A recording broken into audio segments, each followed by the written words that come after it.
Well, thank you all for joining us today. And we are here to urge state lawmakers to come together, stand up to Governor Malloy's veto of the state budget that passed the legislature with bipartisan support. The governor vetoing this budget and offering no alternative plan for our towns, cities, and nonprofits, but his executive order is a devastating event. Under the governor's executive order, Torrington would see a loss of $22.6 million in municipal aid this year alone. Litchfield would see a loss of $1.7 million. New Hartford, $3.2 million. New Milford, $11 million. Education aid will be zeroed out for Colebrook, Norfolk, Goshen, Barkhamsted, Canton, Harwinton, Cornwall, Kent, Sharon, Canaan, Warren, and many, many more communities across our state. Without a budget, this order is real and means school cuts, teachers' layoffs, a reduction of services, and there will be property tax increases. Our state needs a budget, and the truth is, we have a budget before us today. It's a budget that passed with bipartisan support in both chambers of the General Assembly.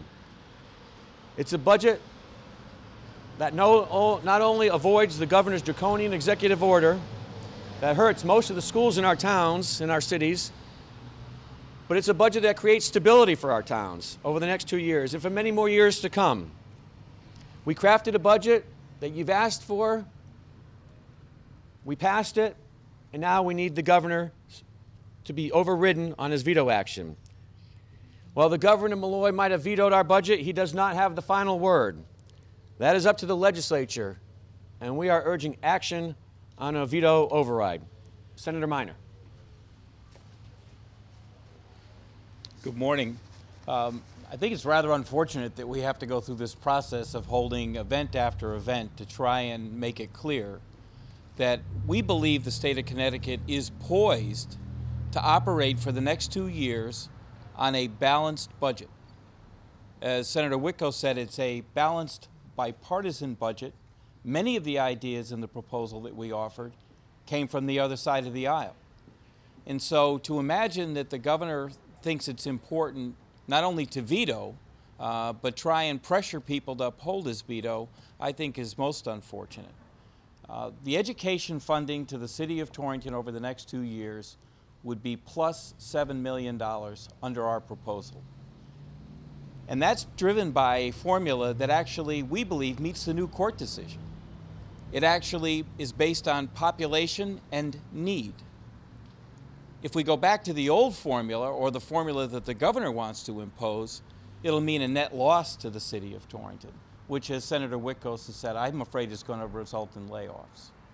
There is a pathway. It's simple math. I think we need about 4 more senators in the Senate and 24 or so House members in the House. And then we can begin to move forward on any of the smaller changes that people might feel are most important to them at this point. They can be done through an amendment.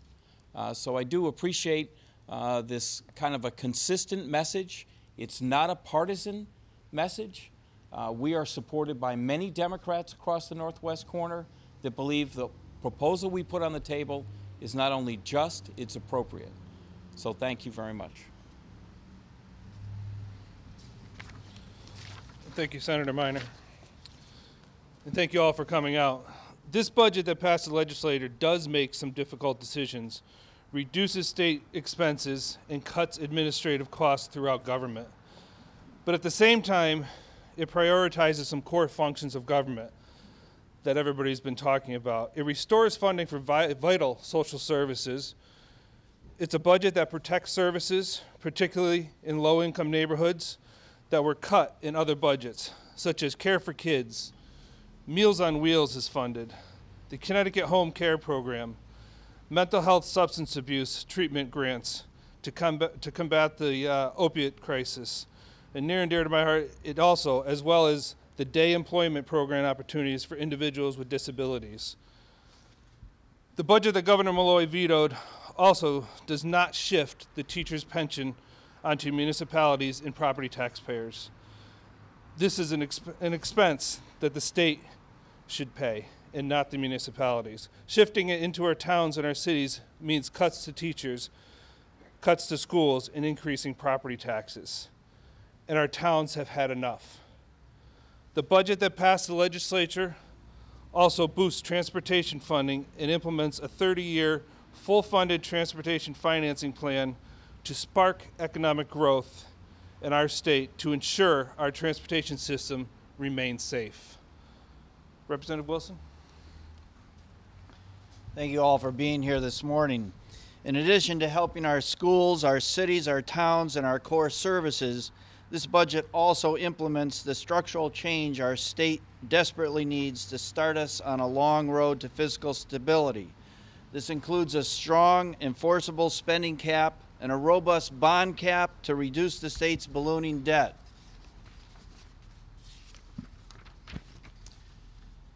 By making long-term policy changes to reduce spending and get our fiscal house in order, this budget sets the state on a path towards stability, sustainability, and opportunity for all people. Senator Witkos. Thank you, Representative. As others have mentioned before, this budget provides a fully revised educational cost-sharing formula that takes into account factors as enrollment, poverty, and wealth.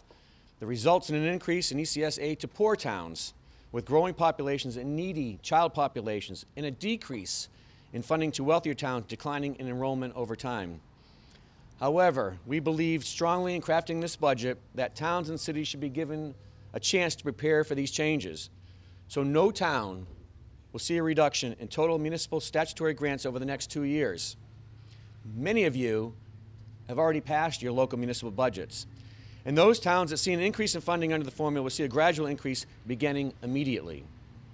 To allow the governor's executive order to go into effect while there is a balanced budget on the table that passed the legislature with bipartisan support is fiscal negligence. To allow nonprofits to continue being cut when we have a budget that restores funding is insanity. And to allow schools to be decimated by cuts and teachers' jobs to be threatened when a solution is before us is downright reckless. I believe it is wrong for the governor to veto this budget, and I hope that lawmakers can come together to override that veto. Lawmakers have to decide if they're willing to override this veto, or are they comfortable turning the keys over to Governor Malloy to manage this state further. Or do they want to set a new course for Connecticut, a new path, which is what this budget offer represents. At this time, I'd like to introduce the mayor of the great city of Torrington, Mayor Eleanor Carbone.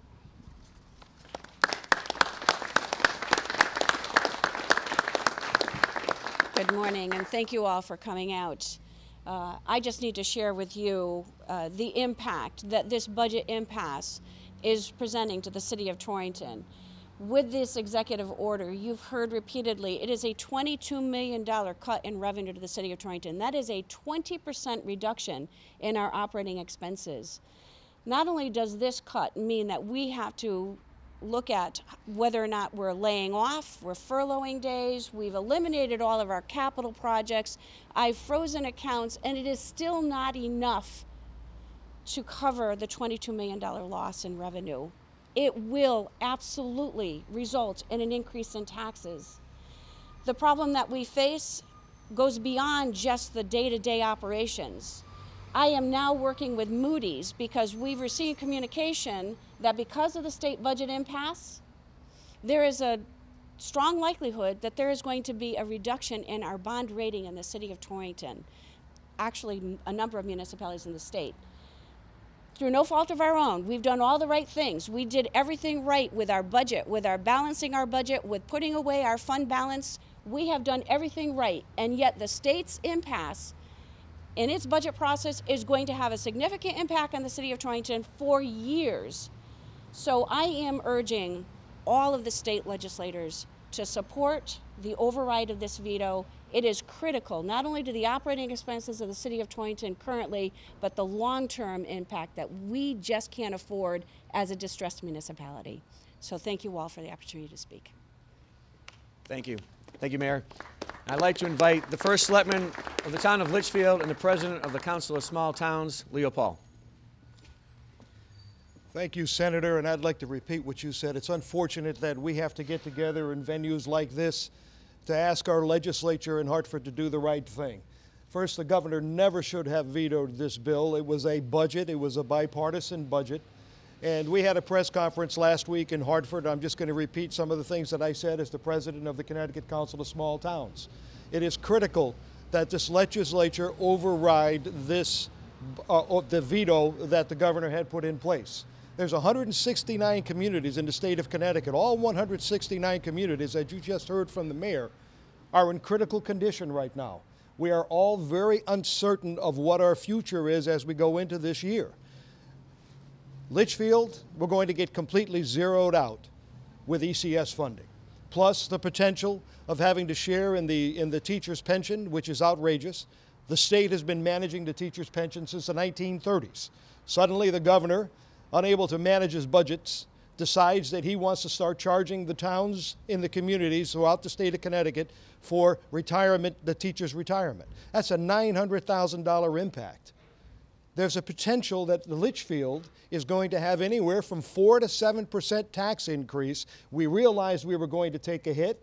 We accounted for that in putting together our budget. We passed a budget that is going to be balanced. If this budget were to be, the budget that's been vetoed would be overridden. We would be able to handle that. If not, town of Litchfield is going to realize anywhere from a 4 to 8% increase in our taxes. That is unacceptable. So I would urge all of the legislatures, you see all of the folks here behind us, there are a number of communities back here, we have senators, we have representatives who are all here to try to urge the rest of the legislature to override this veto. Thank you very much for your time and appreciate it. Senator? Thank you, Leo. As many of the previous speakers have mentioned, there's multiple first selectmen behind me, and I'd like to offer them the opportunity if they'd like to step forward and say a few words. If not, then we'll take some Q&A. Hi, Michael Chris, First Selectman for the town of Harwinton. Just want to be clear to the governor, to our legislatures, this problem didn't just crop up on us. This problem has been a 40-year problem, and it's done kicking the can down the road. You have viable solutions on the table. I use the governor's words in his address to the entire assembly during the budget process. Municipal leaders, these municipal leaders and the municipal leaders around the state do it better. He said it himself. We're where the rubber hits the road. This isn't our residents. These are not just local towns. This is not an isolated incident. This is a 169-town problem. And you will decimate not only the educational system and landscape across the state of Connecticut with your veto, and if this is not overturned, but you will decimate the landscape of Connecticut as we move forward. Harwinton put together a balanced budget. We did it on time. We cut our mill rate. We had an opportunity to lower our mill rate this year, but because of the governor and the legislature not coming together on time, we had no choice but to increase. This is a $7 million problem to the Region 10 school district. And I'm here to speak on behalf of them and on behalf of the Northwest Corner and on behalf of all the towns across the state that we need a budget and we need it now. It's time to come together, put your party affiliations aside. Democrats, I ask you, please come across the aisle and let's override this veto together and let's put the people of Connecticut back on track for future generations before it is destroyed. Thank you.